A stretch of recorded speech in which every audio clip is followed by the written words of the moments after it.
తెలుగు చలనచిత్ర రంగంలో మెరుపు తగ్గని ధృవతార అన్న నందమూరి తారక రామారావు 1947లో ప్రభుత్వ ఉద్యోగం వదిలి సినీ రంగం వైపు అడుగులు వేసిన అన్నగారు దాదాపు 300కి పైగా చిత్రాల్లో 70 రకాల విభిన్న పాత్రలతో తెలుగు ప్రజల్ని అలరించారు.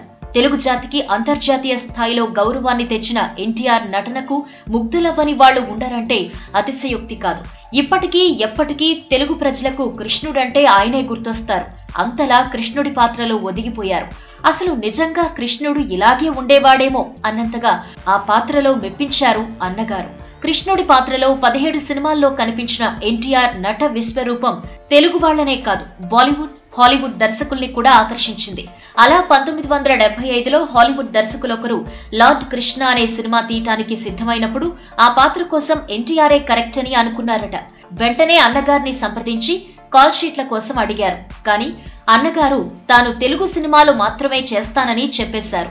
ఎంత రెమ్యునరేషన్ అయినా ఇస్తామని చెప్పినా అన్నగారు అంగీకరించలేదట. అలా హాలీవుడ్ ఆఫర్ ని అన్నగారు తిరస్కరించారు. కేవలం తెలుగు వాళ్ల కోసమే తన నటన అని, తాను తెలుగు వాళ్ల కోసమే పుట్టానని త్రికరణ శుద్ధిగా నమ్మే అన్నగారు తెలుగు వాళ్ల కోసమే జీవించారు, తెలుగు ప్రజల కోసమే మరణించారు. ఈ వీడియో మీకు నచ్చినట్టయితే లైక్ చేయండి, షేర్ చేయండి. మరిన్ని ఇంట్రెస్టింగ్ వీడియోస్ చూడడానికి మా ఛానల్ కు తప్పక సబ్స్క్రైబ్ అవ్వండి.